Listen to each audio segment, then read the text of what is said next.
Egypt ট্রিপের ষষ্ঠ ভ্লগে আজ আমরা ঘুরব আসওয়ান শহর।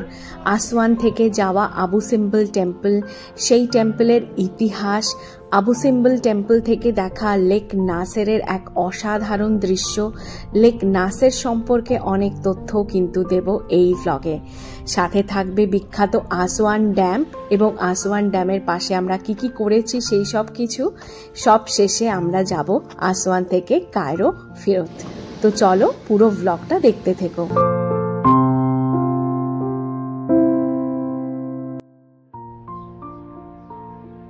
ঠিক এর আগের ব্লগে দেখিয়েছিলাম রিভার নাইলের ধারে কাটানো কিছু সময়, নাইলকে পাশে রেখে রোড ট্রিপে লাক্সার থেকে আসওয়ান আসা, পথে নাইলের অসাধারণ রূপের সাক্ষী হওয়া আর ইজিপশিয়ান রেলওয়ে সম্পর্কিত নানান তথ্য দিয়েছিলাম আগের ব্লগে।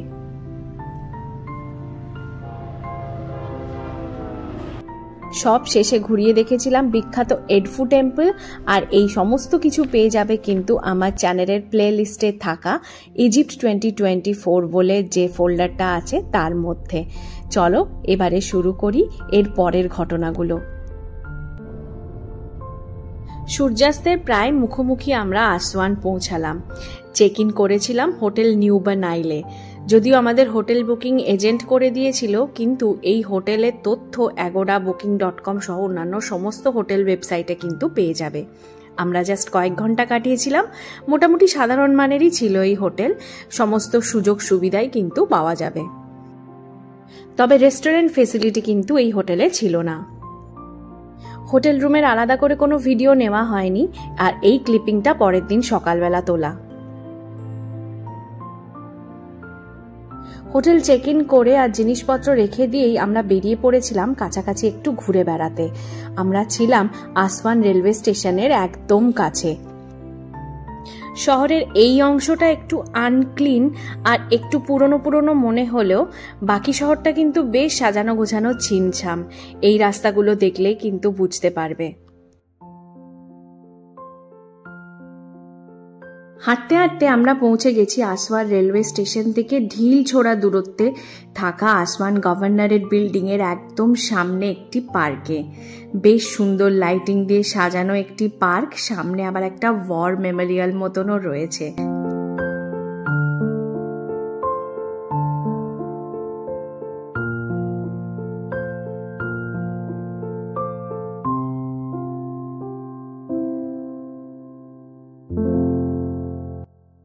ওয়ার মেমোরিয়ালের কাছে পৌঁছে গিয়ে এবারে আমি ক্যামেরাটা ঘুরিয়ে পিছনের দৃশ্যটা তোমাদেরকে দেখাই। এই যে সামনে লম্বা বিল্ডিংটা দেখছো, এই লম্বা বিল্ডিংটাই হলো আসওয়ান গভর্নরেটের বিল্ডিং। আর এর সামনে, মানে আমি ক্যামেরাটা এখন যেদিকে ঘোরাচ্ছি তার সামনে মেন রোড, আর মেন রোডের ওপারেই কিন্তু নাইল রিভার। আসওয়ান গভর্নরেটের বিল্ডিংটাকে পেছনে রেখে আমরা একটু সামনে এগিয়ে দেখলাম ওই যে মেন রোডটার কথা বলছিলাম, সেই মেন রোডটা, আর তার সামনেই কিন্তু দেখো ওই যে ক্রুজগুলো দাঁড়িয়ে আছে, ওটাই কিন্তু নাইল রিভার।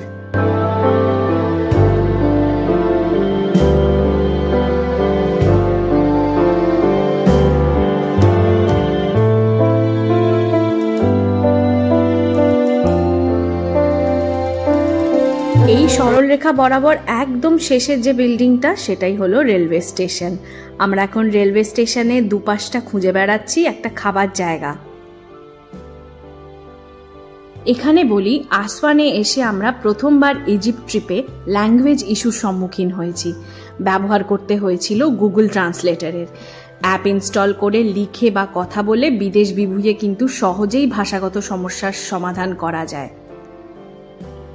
যদিও প্রসেসটা আমি পাশে দেখিয়ে দিলাম, তাও একবার মুখে বলে দিচ্ছি। ট্রান্সলেটেড ফর্মে ইংলিশ সিলেক্ট করে প্রশ্ন লিখে দিলেই ট্রান্সলেটেড 2তে গিয়ে যে দেশে আছো সেই ভাষার নাম লিখে দিলে সহজেই ভাষাগত সমস্যার সমাধান করা যায়।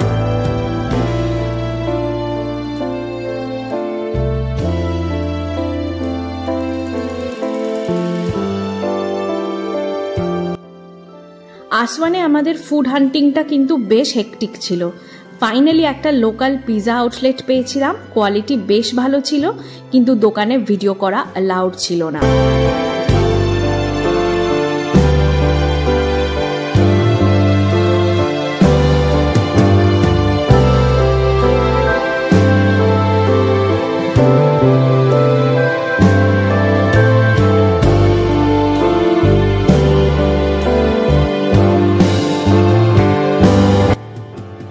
পরের দিন মানে 7 নভেম্বর ভোর প্রায় 3:30-র সময় আমরা হোটেল থেকে চেক আউট করে ফেললাম। একটা 16 সিটার ট্রাভেলার আমাদের জন্য অপেক্ষা করছিল। রওনা দিলাম আবু সিম্বল টেম্পলের উদ্দেশ্যে। আমাদের সাথে নানান দেশের ট্যুরিস্ট ছিল, তাদের নিজেদের হোটেল থেকে পিক আপ করতে করতে আমরা এগিয়ে চললাম গন্তব্যের দিকে।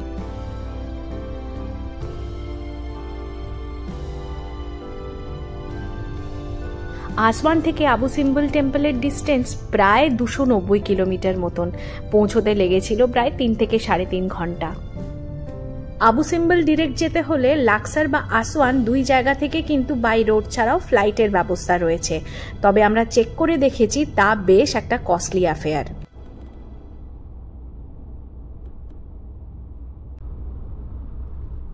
এই রাস্তা দিয়ে যেতে যেতেই পাথুরে মরুভূমির দেখা পেলাম। সে এক অনবদ্য দৃশ্য, কত সিনেমায় দেখেছি এরকম রাস্তা।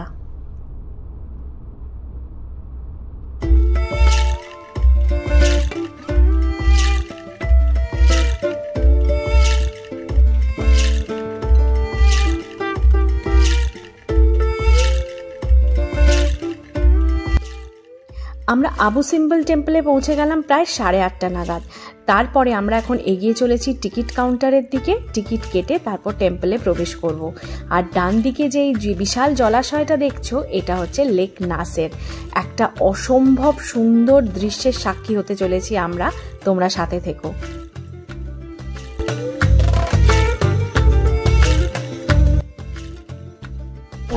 ওখানে লাইন দিয়ে টিকিট কাটতে গেল, ওটা টিকিটের লাইন, আর এটা হচ্ছে এন্ট্রির লাইন। এন্ট্রির লাইনটা বিশাল বড় বলে আমরা এখানে দাঁড়িয়ে আছি। ও আস্তে আস্তে আশা করি লাইনটা পেয়ে যাব। আমরা আছি আসওয়ানে, আজকে ডে 4 ইজিপ্ট ট্রিপের। এখানে আসওয়ানের সব থেকে যেটা বড় দেখার জায়গা আর কি, ট্যুরিস্ট স্পট, সেটা হচ্ছে আবু সিম্বল টেম্পল। 8:30 এসে পৌঁছেছি এখানে। তো উদালক টিকিট কাটছে আর আমি এখানে দাঁড়িয়ে আছি এন্ট্রান্সের এখানে। তো খুব ব্রেথটেকিং একটা ভিউ আছে, আমি এখন দেখাতে পারছি না। তো গিয়ে ঢুকে তোমাদেরকে শেয়ার করব, তো সাথে থাকো, দেখতে থাকো।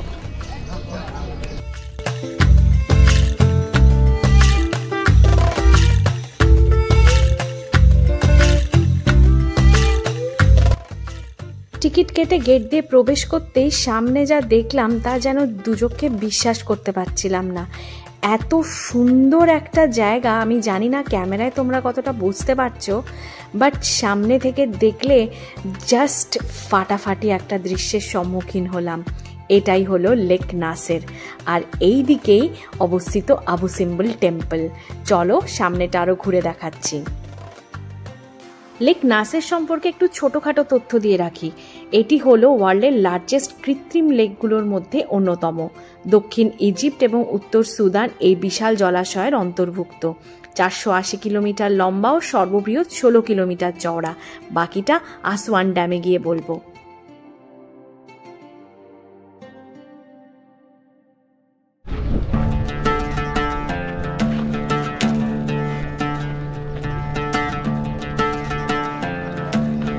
আবু সিম্বল টেম্পল একটি টুইন টেম্পল। দুটি বিশাল পাথর কেটে এই টেম্পল বানানো হয় প্রায় 13th সেঞ্চুরি বিসিতে।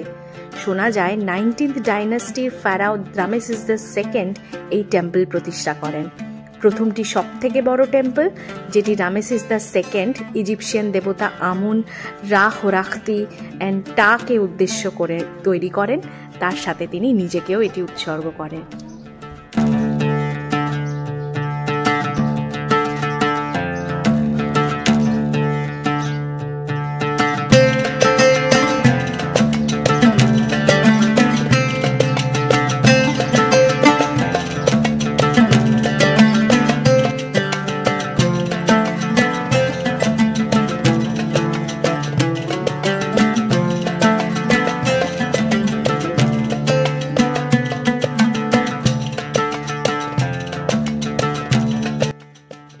এই চার মূর্তিতে অক্টোবর 22 এবং ফেব্রুয়ারি 22 সূর্যের আলো এমনভাবে এসে পড়ে যে পিছনের দেওয়ালটি উজ্জ্বলতায় ভরে যায়। ইজিপশিয়ান আর্কিটেকচাররা এমনভাবেই বুদ্ধি করে বানিয়েছিলেন যাতে ইজিপশিয়ান দেবতার টা ছাড়া বাকি তিনজনই কিন্তু সূর্যের আলোয় আলোকিত হন।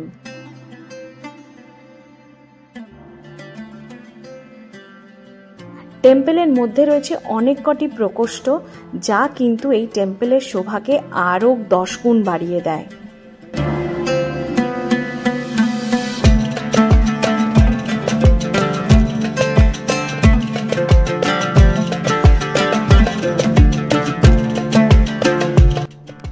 কিছু কিছু হাইরোগ্লিফ থেকে আবার রামেসিস দ্য সেকেন্ডের যুদ্ধে বিপক্ষকে পরাস্ত করার কথাও বলে। রিসার্চ করে জানলাম বর্তমানে সিরিয়ায় অবস্থিত অরন্তেস রিভারের ধারে হিট্টাইটিসদের সাথে রামেসিস দ্য সেকেন্ড যুদ্ধে অবতীর্ণ হন।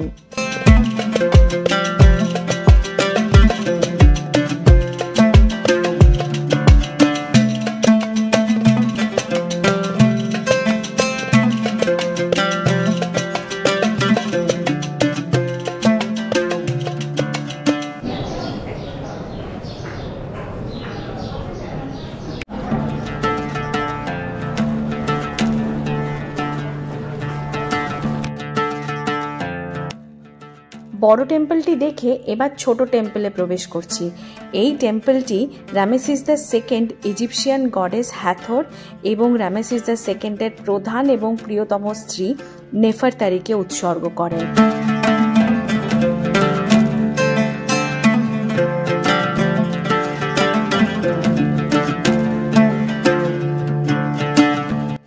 হাইরোগ্লিফের নানান চিত্রে অফারিংয়ের ছবি দেখা যায়।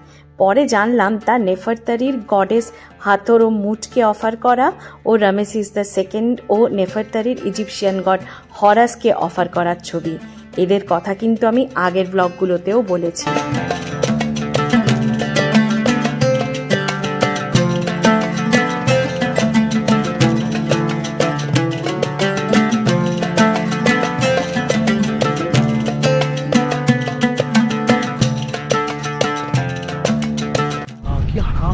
দাঁড়িয়ে থাকতে না আগে। হ্যাঁ,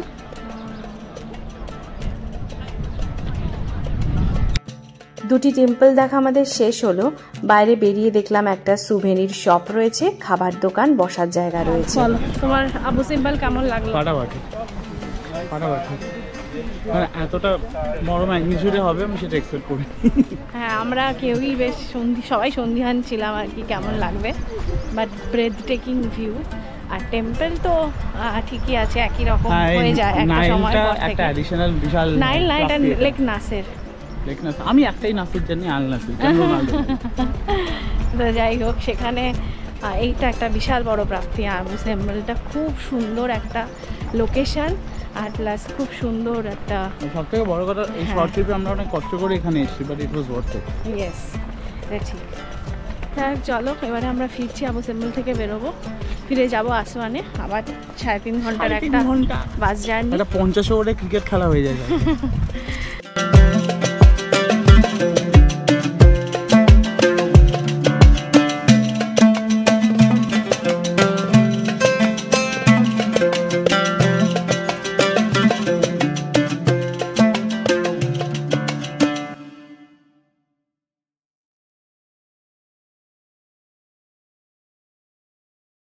হোটেল নিউবা নাইলে রেস্টুরেন্ট না থাকলে কি হবে? সকালবেলা আসার পথে আমাদের দুটো টিফিন ব্যাগ ধরিয়েছিল, যার মধ্যে ছিল 2 রকমের ব্রেড, একটা ডিম সেদ্ধ, জ্যাম, বাটার, ফ্রুট জুস এবং একটা প্লেন ইয়গার্ট। আমরা খেতে খেতেই আমাদের 3.5 ঘন্টা জার্নি খুব সহজে পার করে দিলাম।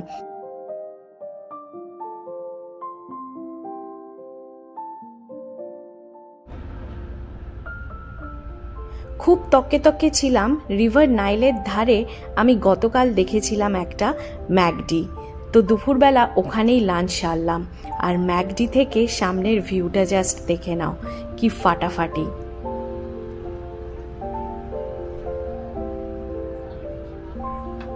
আমরা দুটো ননভেজ বার্গার মিল অর্ডার করেছিলাম, প্রাইসটা ক্যাপশনে থাকলো।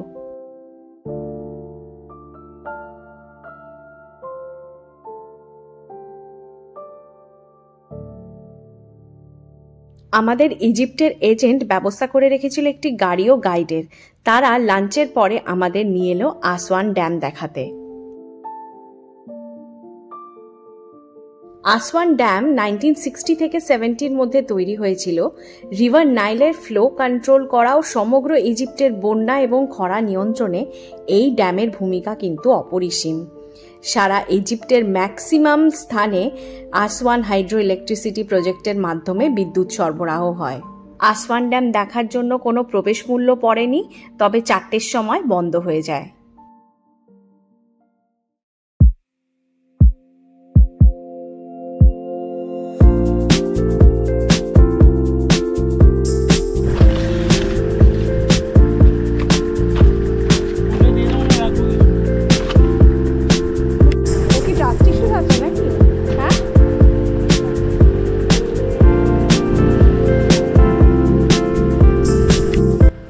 আসওয়ান ড্যাম ঘুরে দেখতে দেখতেই দেখা হয়ে গেল এই 4 পে বন্ধুগুলোর সাথে।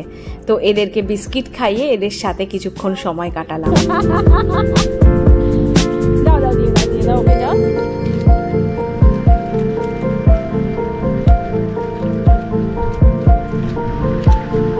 দিয়ে দাও, সব করে দিয়ে দাও।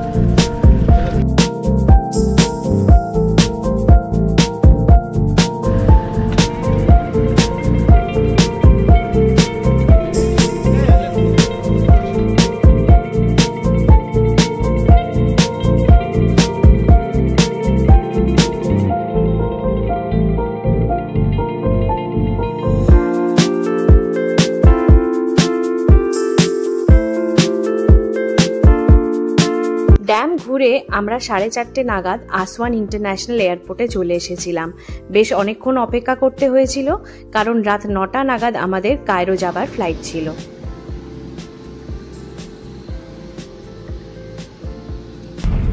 আজকে ডে 4-এ প্রায় শেষ প্রান্তে এসে গেছি। গতকাল ডে 3 থেকে আমাদের রোড ট্রিপ চলছে তো চলছেই। গতকাল লাক্সের থেকে আসওয়ান এলাম, তারপরে আসওয়ানে আস্তে আস্তে অনেক দেরি হয়ে গেছে, দেন ডিনার করে রাত্রে শুতে গেছিলাম। আজকে সকালে 3টে থেকে দৌড়ানো চলছে। আবু সিম্বল যেতে অনেকটা টাইম লেগেছে, মানে প্রায় 3.5 ঘন্টা থেকে 4 ঘন্টা মতন লেগেছে। ফিরতেও সেরকম। 2টোয় হোটেলে ঢুকেছি, তারপরে আবার সঙ্গে সঙ্গে ফ্রেশ হয়ে বেরিয়ে গেছি। বেরিয়ে গিয়েই আমাদের আরেকটা ছিল ড্যাম। ড্যাম থেকে আমাদের দেখা হয়ে গেছে। দেখা হয়ে যাওয়ার পরে আমরা এয়ারপোর্টে ঢুকে গেছি প্রায় 4:30। 4:30 ঢুকে ওখানে কন্টিনিউয়াস বসেছিলাম প্রায় 6:30 অবধি। 6টার সময় আমরা এয়ারপোর্টে ঢুকলাম। তার আগে আমাকে ঢুকতেই দিচ্ছিল না এয়ারপোর্টে, যেহেতু অনেকটা টাইম আছে তখনও ফ্লাইটে। তারপরে এতক্ষণ বসে থেকে এখন বাজে ইজিপ্ট টাইমে রাত্রি 9:02, মানে এখন ইন্ডিয়াতে 12:30 মতন বাজে মনে হয়। এখন আমরা ফ্লাইটে বোর্ড করলাম আসওয়ান থেকে কায়রো। কায়রোতে গিয়ে আমাদের এজেন্ট ওয়েট করবে, ওখান থেকে হোটেলে যাবো। মোটামুটি পৌঁছতে 12:30-1 হয়ে যাবে। তো হ্যাঁ, হেকটিক একটু হয়ে গেছে, বাট স্টিল খুব মজা করেছি, খুব এনজয় করেছি। সবটাই বেশ ভালো মতনভাবেই হয়েছে আপাতত। কালকে গিজা যাবার প্ল্যান আছে, পিরামিড, দ্য গ্রেট পিরামিডস দেখবার প্ল্যান। এইভাবেই দিনটা শেষ করবো আস্তে আস্তে। কায়রো পৌঁছতে হয়ে গেল রাত্রি প্রায় 11:30। আমাদের এজেন্ট মিস্টার ওমর আমাদের জন্য গাড়ি নিয়ে অপেক্ষা করছিল এয়ারপোর্টের বাইরে। ব্যাস, এরপর কায়রো থেকে গিজার দিকে আমরা রওনা দিচ্ছি। গন্তব্য আমাদের এয়ারবিএনবি। এই বাঙালির প্রথম পিরামিড দর্শন, সাক্কারার স্টেপ পিরামিড। তাহলে আজকের মতন ব্লগটা এখানেই শেষ করছি। পরবর্তী ব্লগগুলোতে আসতে চলেছে আরও এক্সাইটিং অনেক কিছু। তোমরা সাথে থেকো। আর যারা যারা এখনো পর্যন্ত সাবস্ক্রাইব করোনি, তারা ঝটপট একটা সাবস্ক্রাইব করে আমার চ্যানেলের পাশে থেকো। আজকের মতন এখানেই শেষ করি। দেখা হবে আবার পরের এপিসোডে। Bye bye.